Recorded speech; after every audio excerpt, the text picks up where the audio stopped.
On that nigga, huh? Welcome to another episode of Conscious Reconstruction. I am the host with the most, aka Tony Melbourne, aka Mr. Mirror on the wall. Who's the prettiest of them all? It's not even a question. It is a fact. It's me. And it's been me. You niggas need to catch up. What? I've been in 2029 since last year. You niggas is still in 2020. What Dom say? So you 40? With Hit Boy? No. I just been doing shit. By the time I'm 40 though, I'll be looking at 3 more years until retirement. Oh, I don't know. Here, now, I'm fine. How was your weekend? Oh. Got back to working out. Taking that day by day. I had an author that I kind of pay attention to that's kind of on the same journey, and he pretty much said I think he kind of encapsulated the entire journey. It's about not being mad at yourself about messing up yesterday. It's about pretty much trying to do better the next day.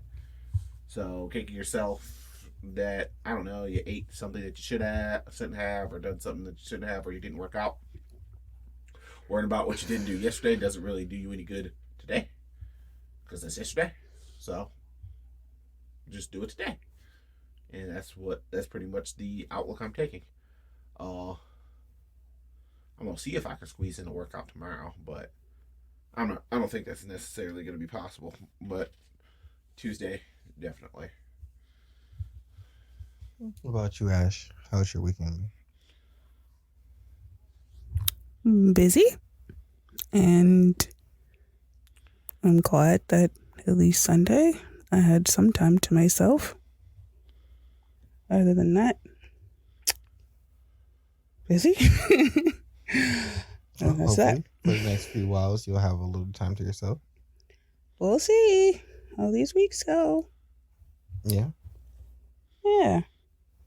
I don't know what life is like having a child, so I don't know how much you can really chisel out of that. Like, I honestly just don't know. But if it was like having my nephew for however long I had my because during my senior year of high school, my nephew was in my house all the time. He was the most interested in what I was doing 24/7. But he was like, I don't know, 3 or 4. So definitely different age range than your child.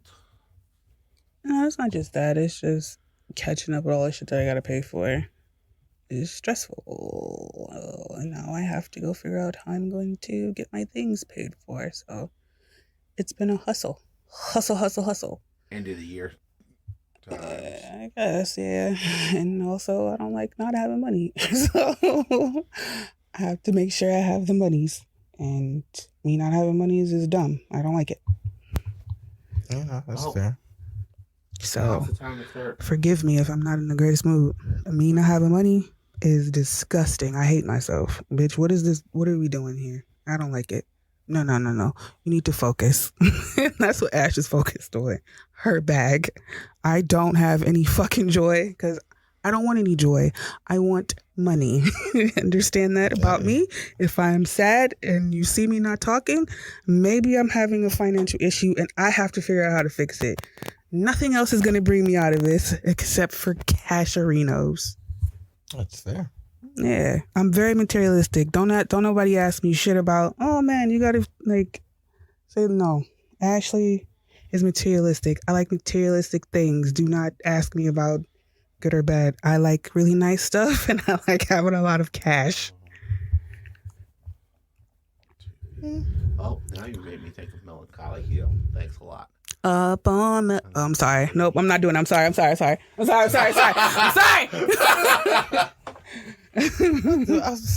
I stopped. He did that. We're going to just move past it. You cut that out. Stop playing on your legs. Just no. I'm sorry that my head is just he said, stop playing on your little...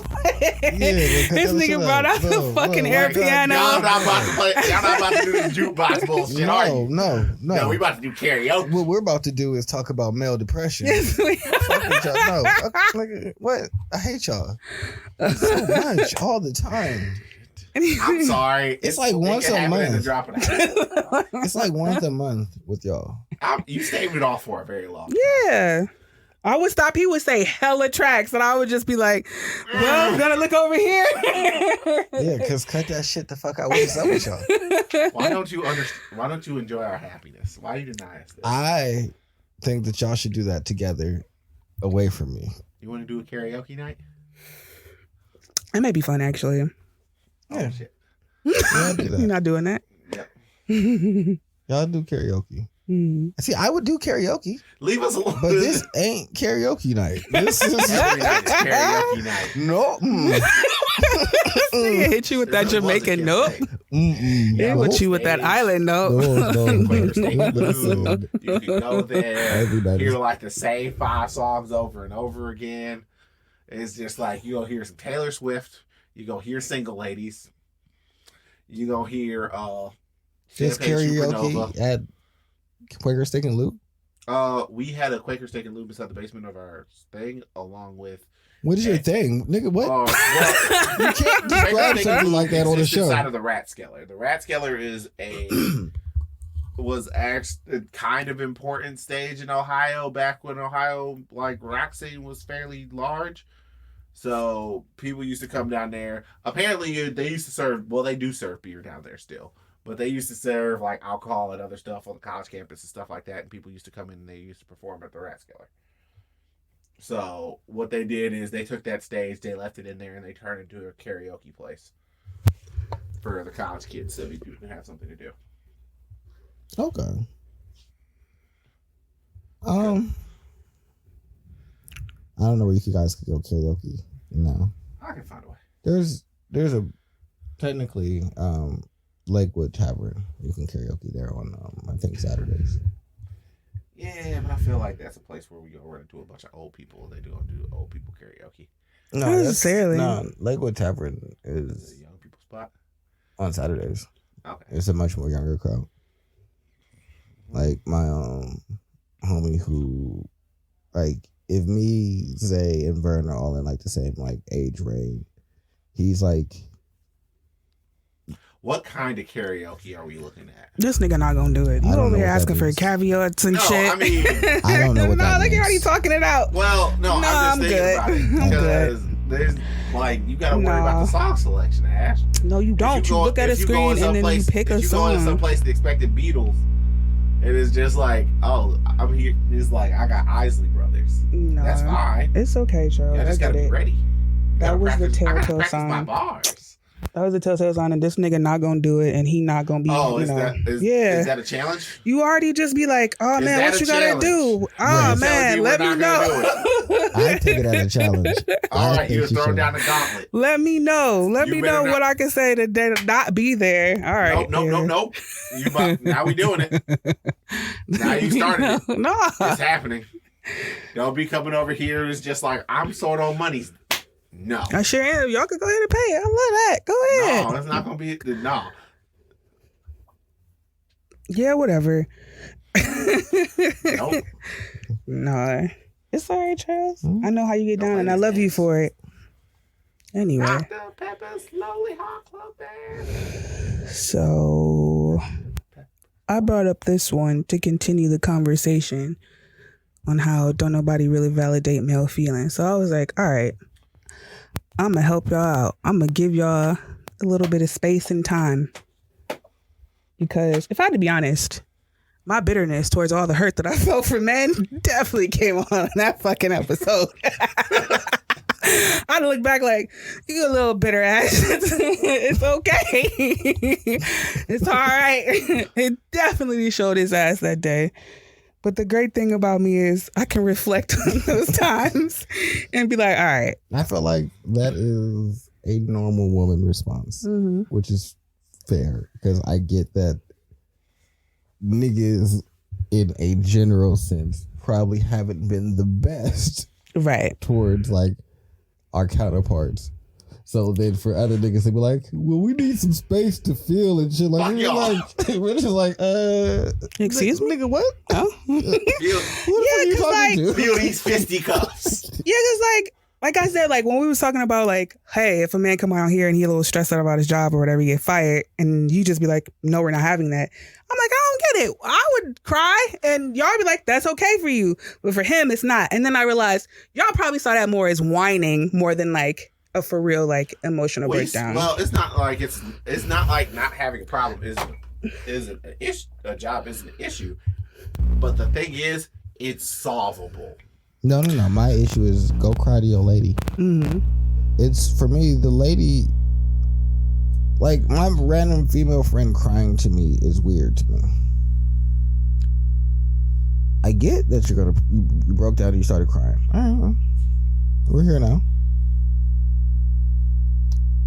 Also, still weird that you chose me to do this with instead of your significant other, unless you don't have one.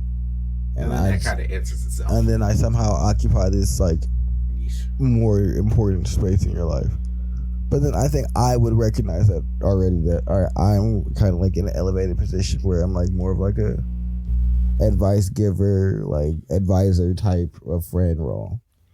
But if I'm just like a regular degular friend, don't cry to me. Period. Now you can come to me and you can vent to me, but you come in face to face boo-hooing, you random lady also go away. What are you doing?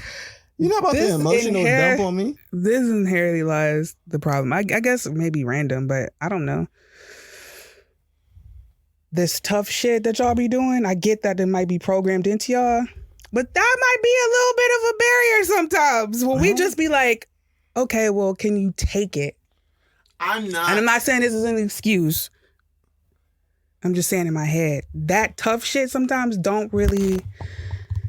It's not tough towards that. If you my girl, come cry to me. You sad. I get it. Be emotional.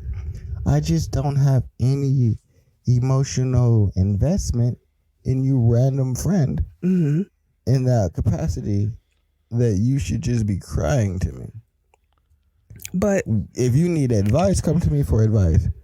But I'm not your emotional like anchor, and that's what you're using me for when you're coming to cry. But what's wrong with that? That's not what I am. That's what you need. You need to get that from your significant other, or from a friend that wants to be that. I don't want to be that for you, who is just a friend. And it's a weird thing. A lot of people think they want to be a lot of things, and they don't really want to. I know I don't want to be an emotional anchor for other people. That's draining. That's you coming to me with your emotional issues and me having to emote and feel and empathize with you, and then not put my emotions in shift their energy. No, what? No. For someone that I'm just in a friendship with, that you gonna go off and then now, like after you've emotionally dumped on me, and then be cool and go have a cool good day with somebody else? How about y'all work through that, or you work through that? But if you're my girl and I'm in a partnership with you, then yeah, you could definitely emote and bear all your emotions and put that on me, because that's what I'm here for. I'm here for you to do that, and hopefully for you to be receptive of if I need that same like acceptance. But for just like the random person, I'm here to help you solve your problem or listen to you vent. Venting is fine as well, but once we get to like hyper emoting, I'm not here for that, because you're not really looking to solve anything. You're trying to like get it off your chest. And much too emotional way for me to like want to be involved in that. Like you crying and snotty. What am I doing here? Where's your? Why am I here? Depends upon how close I am with the person. I was gonna say, but Charles probably feels differently than me.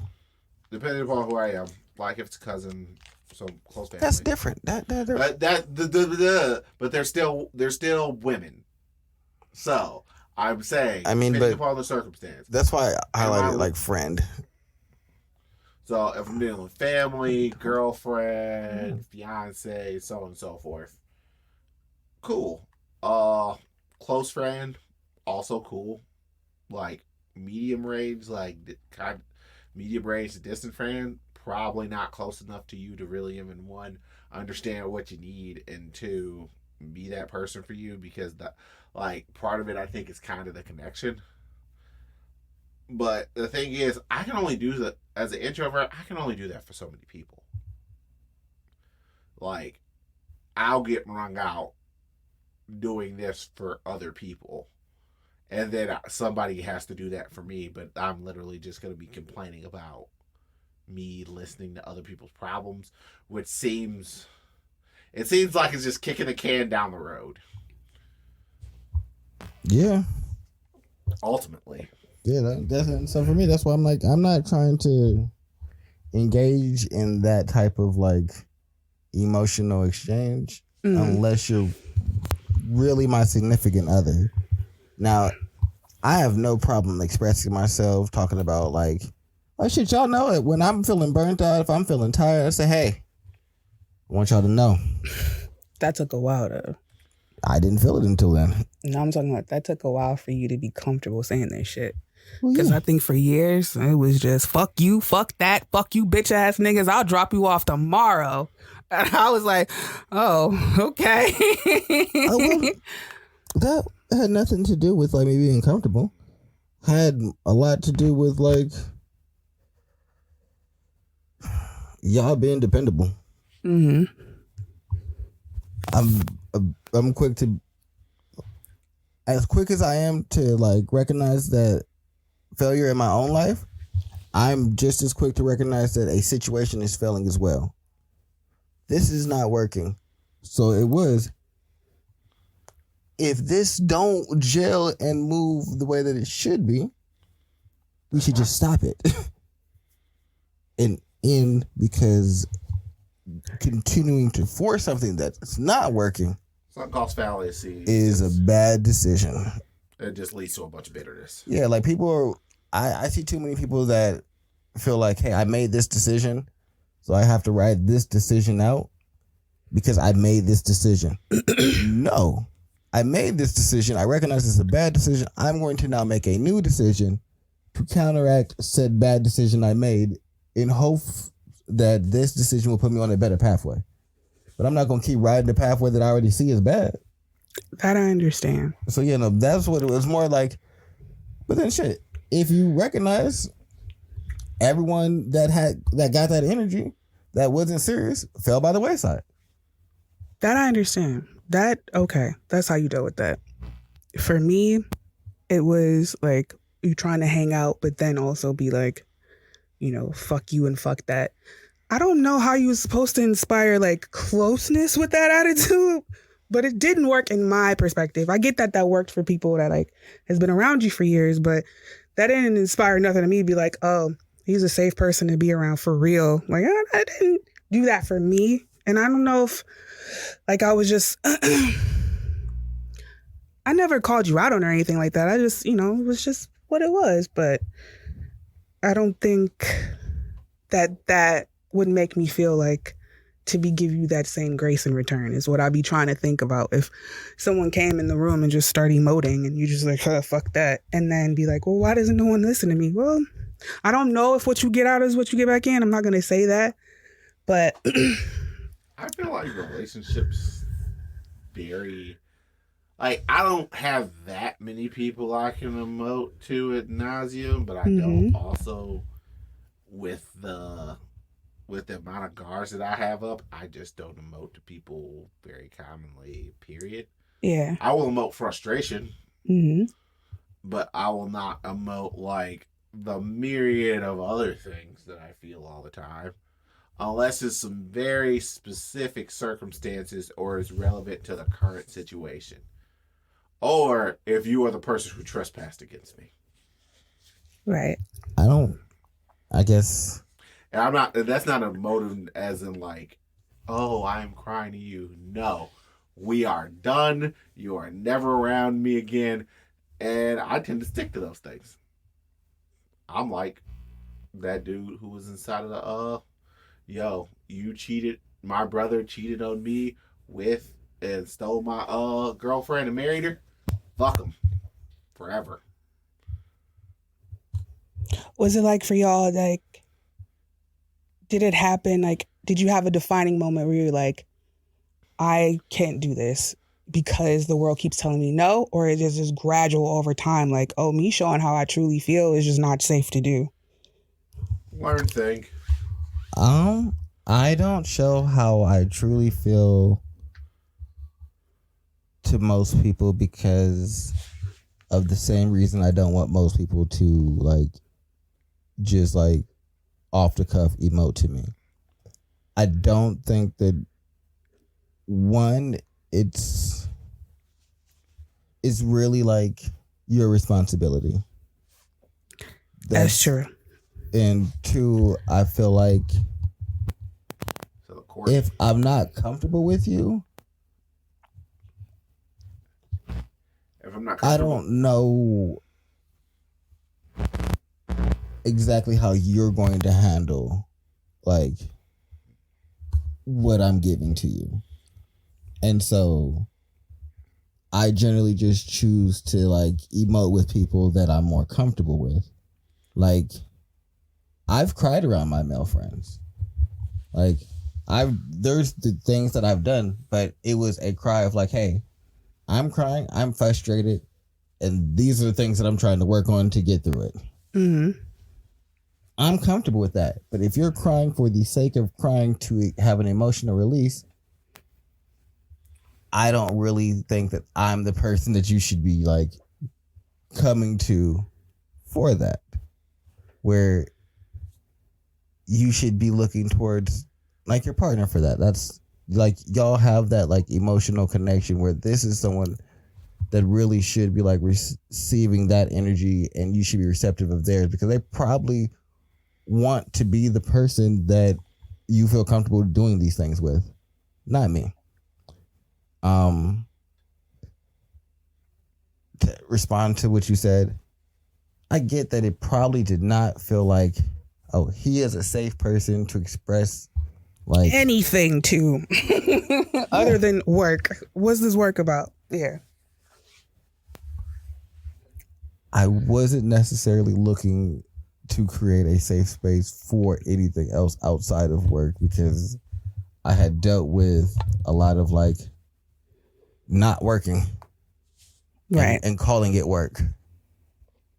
And that's useless.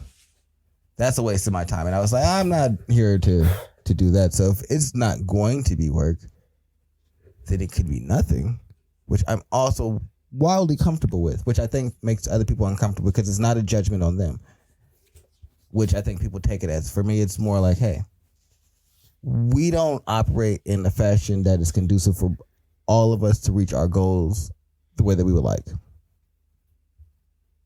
Sometimes the Lego parts don't fit together. We might be puzzle pieces at completely opposite ends of the puzzle. We don't go together. We still make a whole ass picture, but we just don't go together. That's okay. But I do recognize that there are ways to like be focused on work that don't have to be so like authoritarian. What about you, Charles? Was it like a moment that you knew this is not safe, or is it just something over time that you just never felt comfortable with? Because maybe how you grew up and people telling you that's not what we do around here. I don't know. It's just it's a learned reaction from people being around or watching people, particularly those who I'm supposed to be able to share my like deepest darkest fears and so on and so forth with, and then have them turn around and weaponize them. I've seen it happen chronically, not necessarily to me, but to other people, and I'm just like, you know what I would prefer not to happen? That.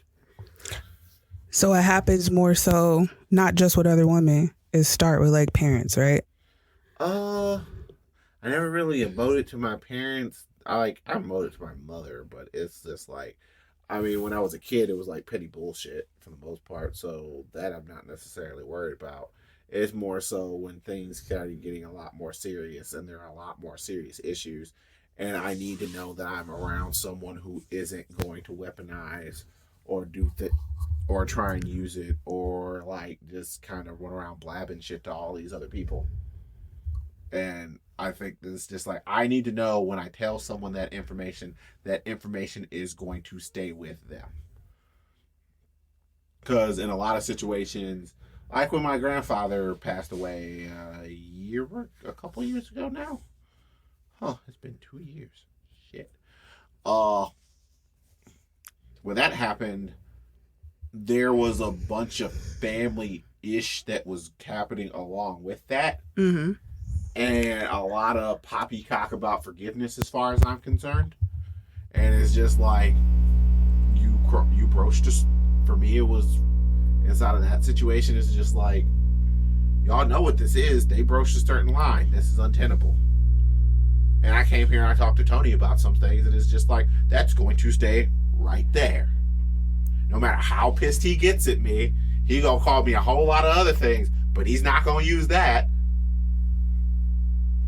No, I would never speak of that again. It's like, that's something that we have to. It's just like pretty much locked in the box. Yeah. So I do have friends I can trust in that way, but I'm fairly lucky about my friends, and because I pick them fairly judiciously. Like, I have a lot of people who are close, or there's a lot of people who I kick it with, but I still have a very short list of friends. And I probably would say I have a max, like, 10 friends. And and now that I think, like, when my father spun it to me, it's just like, as far as he's concerned, he really only has 5. It's just like, and a lot of them, and 3 of them are dead now. So it's just like, yeah, most people don't walk through life with a ton of people who they can just.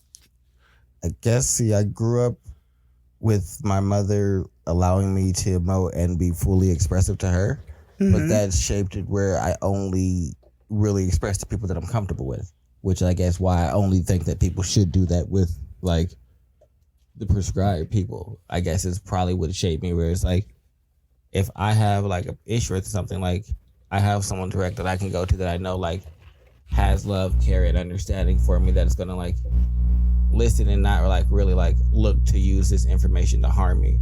So when I've come across people who I've deemed to be that, but then have also turned around and done things like Charles, I didn't grow up seeing that, so I just immediately knew that, no, you're wrong. You're wrong, and you're evil. I gotta, like, for me, like, betrayal is one of my biggest, like, turn off. Like, loyalty and betrayal, like, 2 of the biggest things for me, because it's like, betrayal only comes from people that you trust and that you've put your trust and faith in. No one else can betray you. True. You have to be in a position to stab you in the back. You have to be behind you. Yeah. And that is valuable to me. It's like, if I allow you back there, like, and show you, like, my vulnerability, for you to use that against me is crazy. And me having someone that allows me to be vulnerable, and then seeing other people just, like, do wild shit to people, is like, so you don't just tell everybody everything. You got to have some discernment and know that these people that you tell fuck with you for real. Yep. And that's where you gotta draw the line. Yeah. And I also have to understand them as enough as a person, to the point where even if we fall out in a way, they still not going to, it's just like, well, that relationship's in the past, but there's still certain lines that you just don't, there's certain lines you don't cross.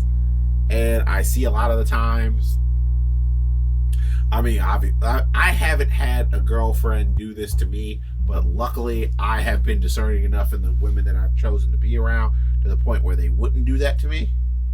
But I see a lot of dudes who express some things, and it's just like, well, why are you like this? And they explain the reason why they're like this, and then they weaponize the reason why they're like this. Is just like, well, I mean, a lot of these situations break down into trust issues, and now you just pretty much demonstrated I can't trust somebody else. So is the trust with other women or other men? Like, what would you say is anybody. I don't just trust people. Just people both of them are just just people equal. I don't think for us it's really like a gender specific. It's we just look at people as you're not trustworthy. But I think that has to do with like as men we kind of have like boundaries that we set with people in general, and so since we're already looking to like define our boundaries and like evaluate who we're bringing into our lives in like a more critical way, it's like, all right, well, no, I can't give y'all none of this information because y'all aren't like up to like the standard of trustworthiness. Like y'all are cool to hang out with or like kick it with, but I couldn't really like tell y'all shit about myself. Where sometimes you definitely tell to it. Like I haven't had a woman like really weaponize anything that I think that was like personal to me. I've had women say like,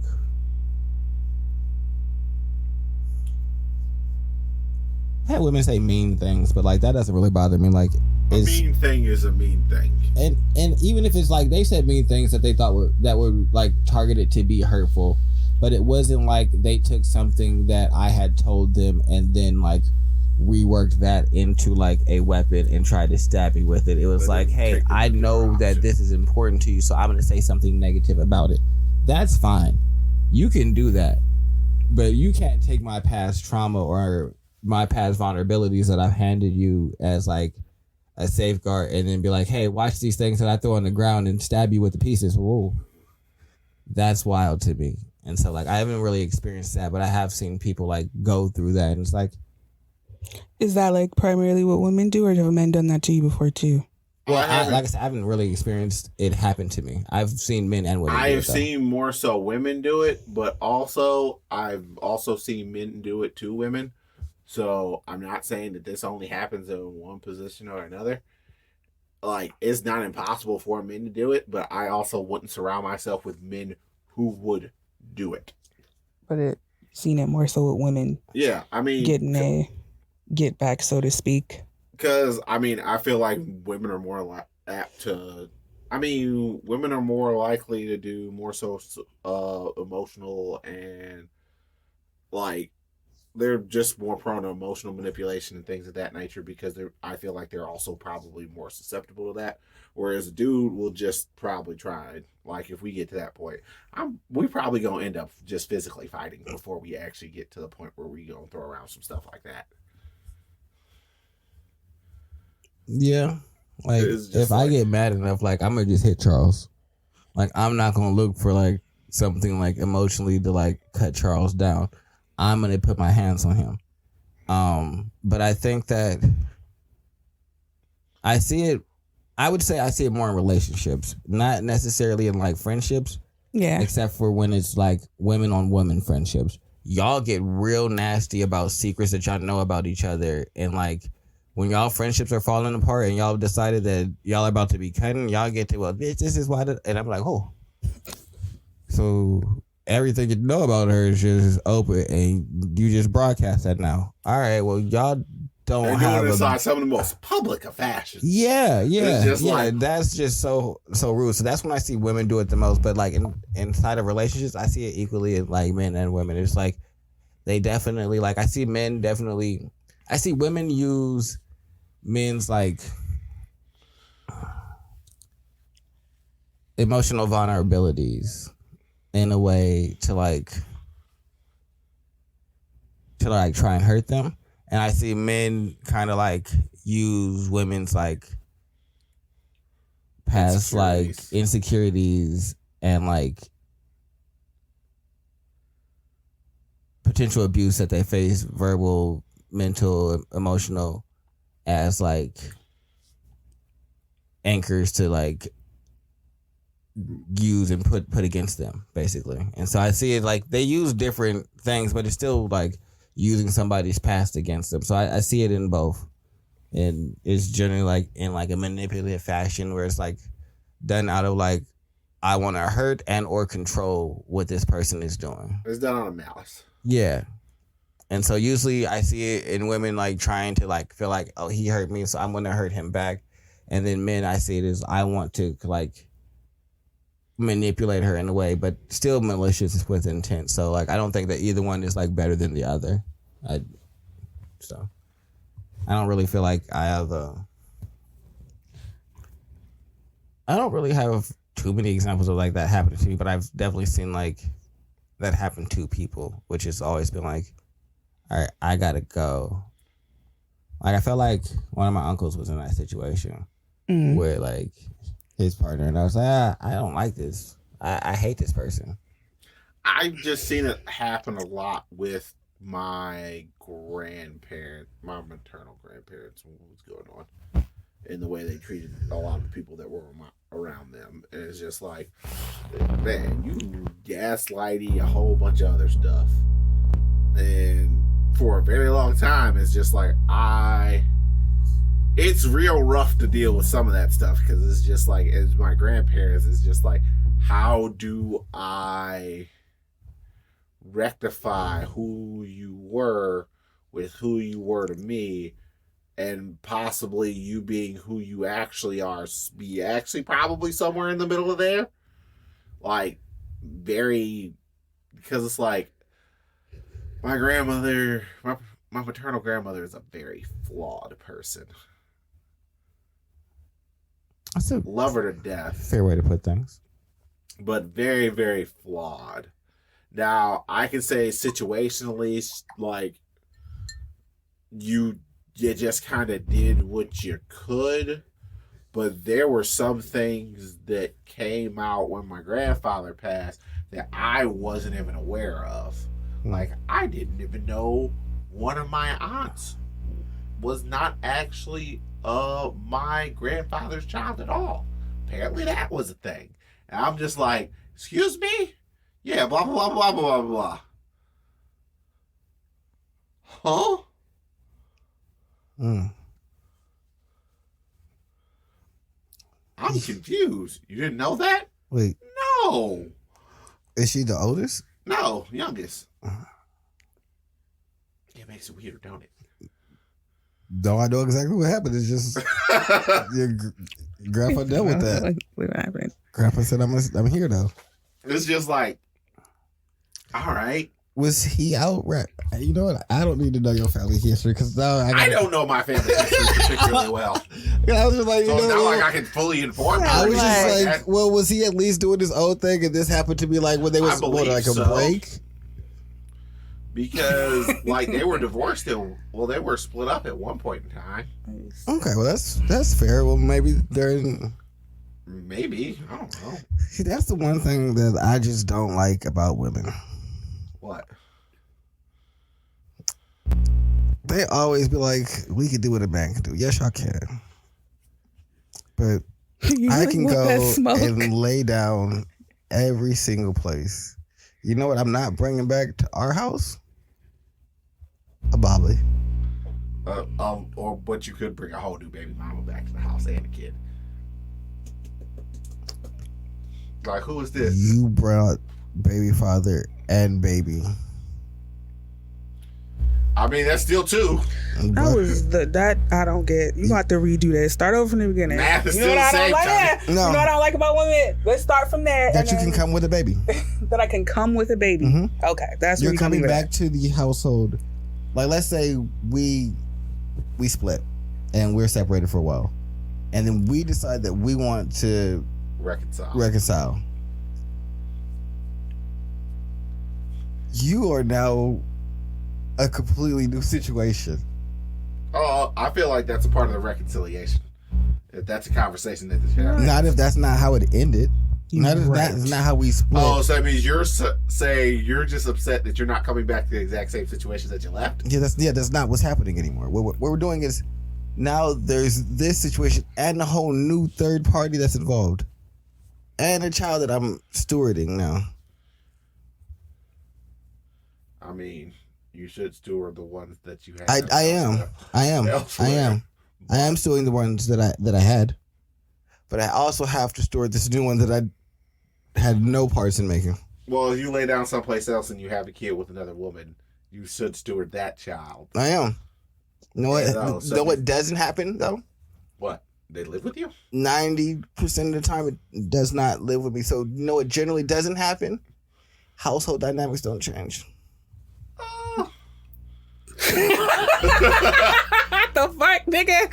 What are you talking about? I feel like the household dynamics change. I just feel you gotta like go babysit this nigga now. The time that you didn't have to babysit that nigga has now changed our household dynamics. He comes here. What are you talking about? So that means now there's a third child. What? It comes in and goes out. That does change your dynamic. Yes, it does. Your time not spent equally. Your money not spent equally no more. Things have changed if you claiming this baby. What are you talking about? Well, I get that's why you are valid for not liking bitches for that. Okay. But the reason behind that shit is weird. No, it's not exactly the same. And that's my point. Y'all keep telling me about a different situation that has different things. No, you keep bringing up the points to justify it, and we saying, no, that's really wrong. No, it's not wrong. It's not. I'm saying, I am saying that your points are not particularly on point. Yeah, that's what I'm saying. You can feel how you want to feel about this. But your points to prove it is dumb. Oh, the fact that your family dynamic didn't change? Yes, that was. No. Yeah. No, my point's about the women bringing a child to the house that changes everything. Yeah, that does change. Either party bringing a child to the house. That's not what I'm talking about. What you keep doing is telling me about a new situation with a man. That's not what the fuck I'm talking about. Which is why I'm saying you are totally cool. And sure, in the male situation that you bring up, it's still not the same as the woman's. We can talk about how it's similar, yes, but the same, no. I mean, no, they're exactly the same. Exactly. What? That don't make no sense.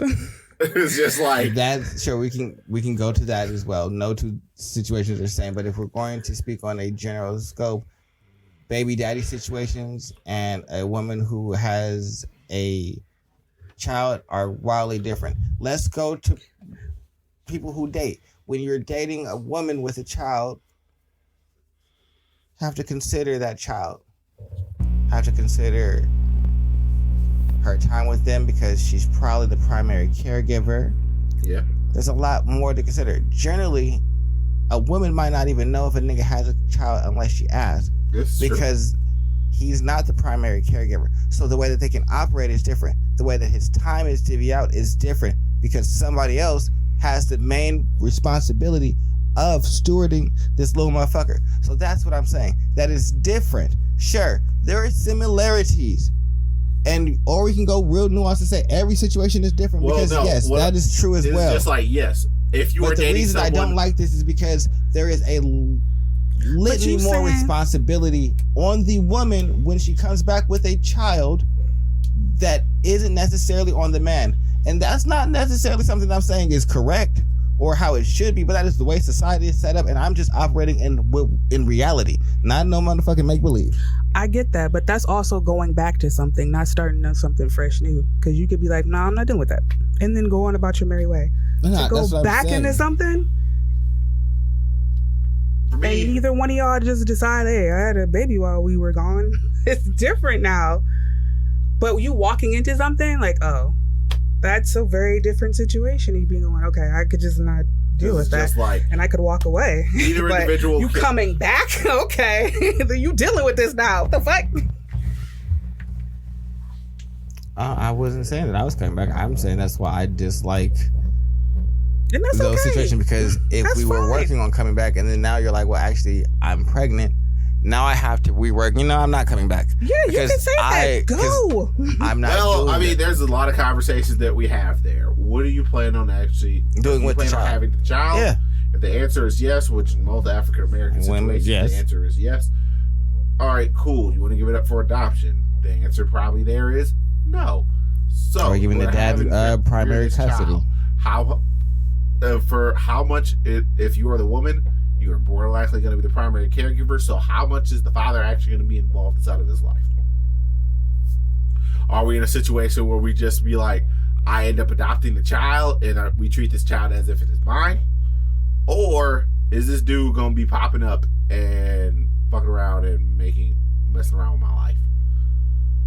Second situation, I'm a lot less inclined to deal with than the first, as long as but I mean, even if I have a child, if we're on break and I have a child and now I have this child with this woman that I want to be a part of this child's life. If this woman is a pain in the fucking ass, yeah, that's a whole nother situation, and I wouldn't want to be the woman inside of that situation because you got to deal with a miserable ass dude out here fighting in court and spending a bunch of money on that. Oh no, I think that from the woman's perspective too, you should opt out. I'm just speaking from my perspective. I'm not saying that women. I'm saying that it's different, and for me, I hate that this is how it happens. It's you can't go out and just enjoy yourself. I mean, the way society is set up,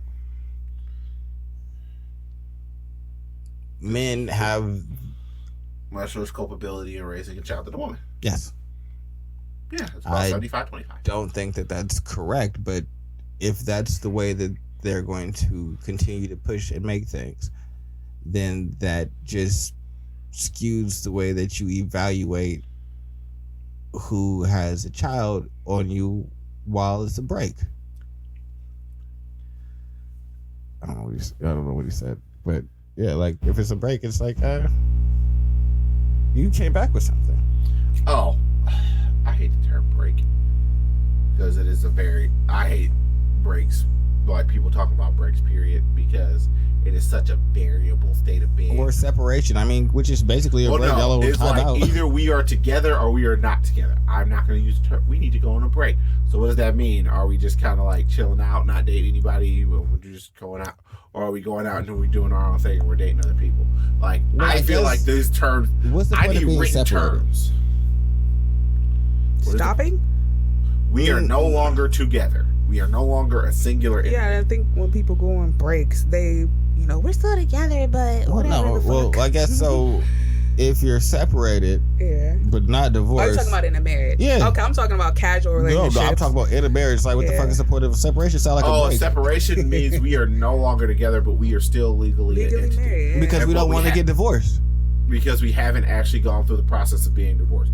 A lot of people get separated and then they get divorced. Well, I know that happens, but I'm just saying motherfuckers also do just be separated and still married as fuck. And that's the shit that be confusing. I mean, sometimes for legal reasons, it is easier to, because of assets and things like that, it is easier to legally stay together but get a trial separation. It is a matter of taxes.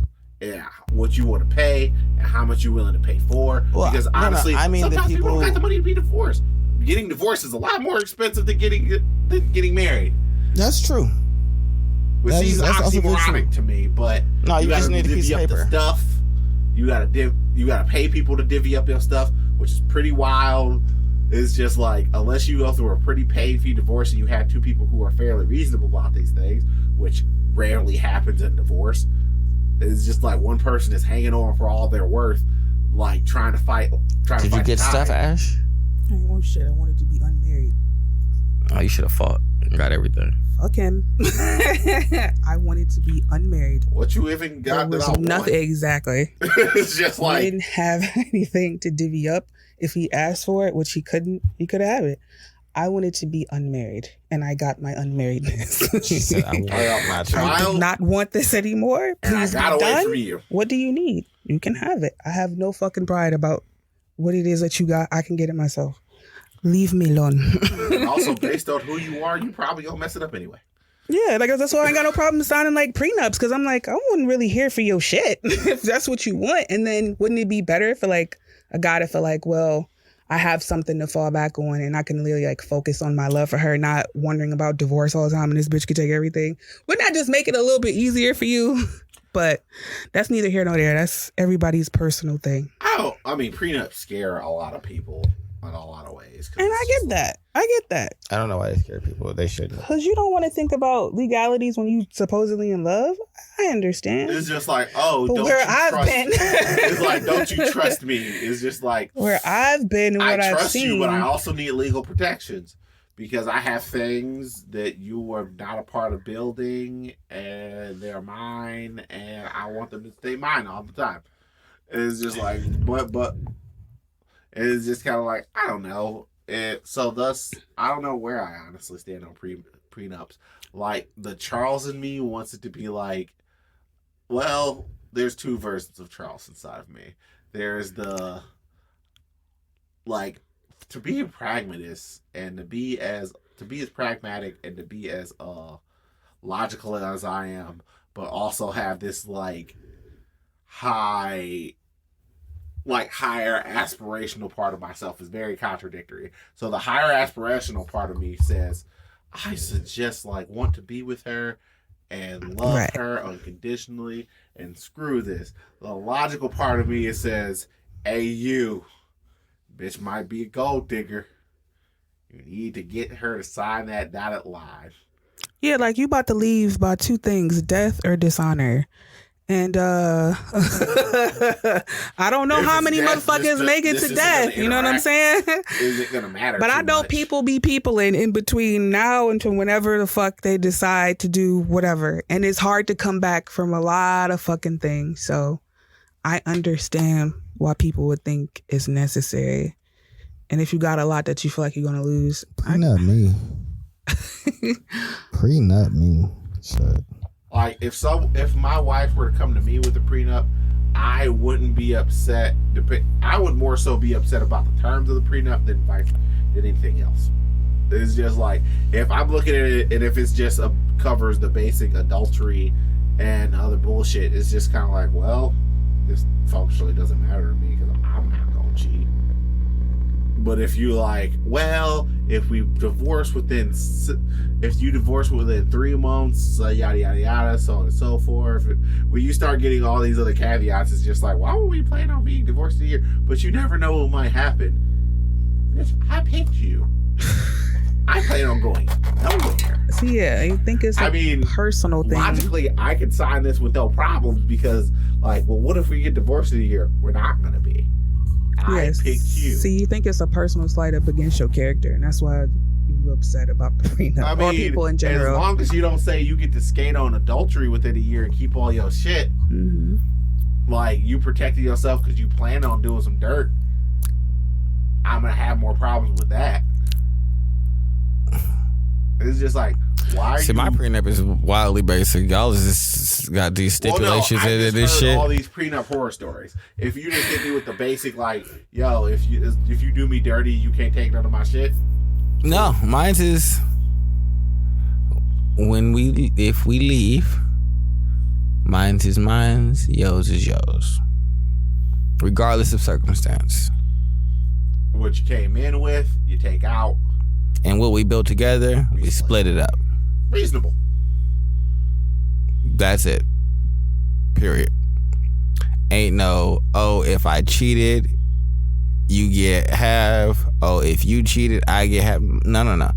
Because we talking about that back in the day, grandpa love, his granddaddy, that nigga ain't get half.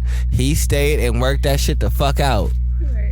No, fuck that. Fuck Earl. Shot my grandfather. Right. Fuck Earl and them. No, I'm not with none of that shit. The fuck out. Nah. So you're right. You don't gotta be unmarried. Then just leave and take your shit, and we can divvy up whatever we made here. But everything that I had when I walked in, you don't get to touch. I don't care what the situation is, because if it's real, then it's real, and we're gonna work through it. And if it ain't, then it's cool. We can call this quits. But I'm not splitting none of what I walked in here with. You didn't help me get that. You helped me get this shit over here. But I also don't plan on leaving, so. I'm not leaving either. It's just kind of lock you in a room. You say go lay down. You tired. You hit me with a reasonable prenup. You sleepy. Yeah, you real sleepy. With all these weird caveats. How you so sleepy all today? Why you so sleepy? You all right? Want some steak? If I cheat on you on the 3rd Tuesday of the 5th year, I'll leave with everything. What? Yeah, no. So I wouldn't do none of that. Very, very simple. As long as she's not offended about me saying I'm going to have my lawyer read it over, then whatever. Because it's a legal document. I'd help you have your lawyer read it over. Or you just sign if you want to. I need a legal retainer, which is, God, as soon as I make enough money, I'm going to make sure I get a legal retainer and anything I sign is going their way. It's just what you about to do? I'm about to sign off on this house. Lawyer, look it over. Fish out the bullshit. You think your self-esteem is based on performance? Being better than making sure you be number one. Y'all think y'all self-esteem, just dudes, is based on that. Well, yeah. You're correct. Why do you think the sex bullshit be hitting people so hard? You got a little dick. Y'all be the most, he fucked my bitch, or I fucked your bitch. I be like, what is this obsession? What is this obsession? What is that? See, I don't care about that. First. You messed around with my sloppy seconds. I don't care about that either. I just think, I don't care if you mess around with a chick that I was talking to. Mm-hmm. Unless you're like one of my friends. Like, then it's weird. What I care about is if you were like speaking down on me to a chick I was talking to. They were supposed to be one of my friends. That's weird now. And now I feel a way about you. But it's more because of the betrayal aspect and not about the woman. I thought I could trust you, and you've shown yourself to be untrustworthy. Mm-hmm. I don't fuck with you for that. But like, in terms of like my ego, and I don't give a fuck. You fucked the chick that I fucked. So somebody else did too. This is not a new. I was not there first, and I was not there last. Unless I was there first, and shit, I might have been sometimes. And you know what happens? Someone's there second and third. Okay. This is not a start. This is not a podium. You don't get a spot on the podium for being there first. Yeah, no. You know what? You don't get a position forever unless she wants you to have one. So I ain't really tripping off of that. It's more like my ego is based off of like me feeling like I'm number one, but I am like supremely confident in myself. Like y'all know I'm arrogant as fuck.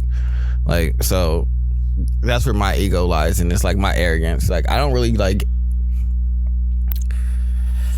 get too down on myself, and when I do, like, you crawl under the table. Not even that. Like, I go out. Like, my ego real easy to boost. It's quick. Like, I guess it's easy. It's just like that's the part of being. That's the nice part of it. Always being super high. It's like it's real easy to get back up there. Well, not even that. It's just like I'm cute. So like when I go to Chipotle, and the fact that the Chipotle lady gives me free shit every single time I go, that's an ego boost. Like, just I use shit like that. Like, my bowl should be around. Everything I get would be like $15, $16 every single day. I can't see that's what I said. $15, $16. I spend around $9, $9.90.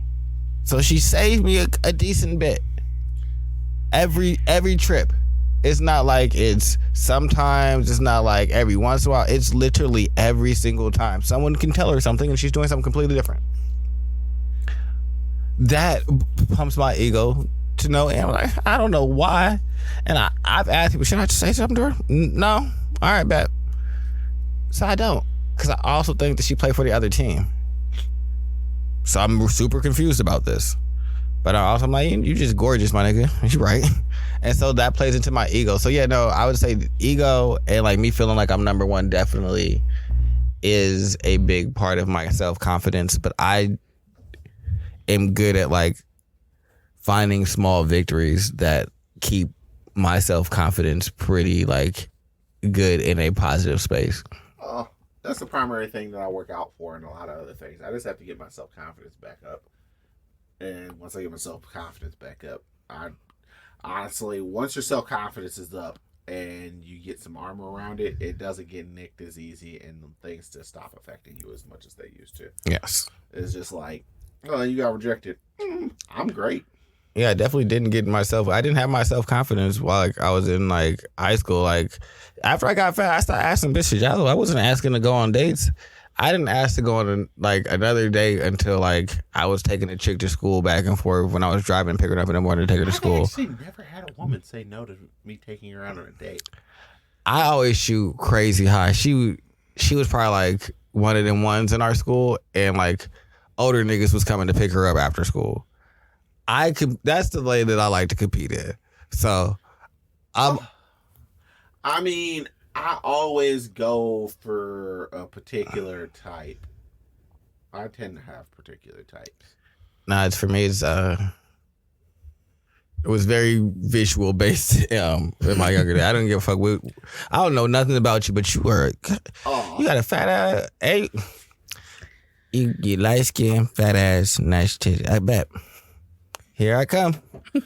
I don't know. But that was the quintessential type back in the day, and all the black girlfriends I would have, people would call them "quote unquote" sedity.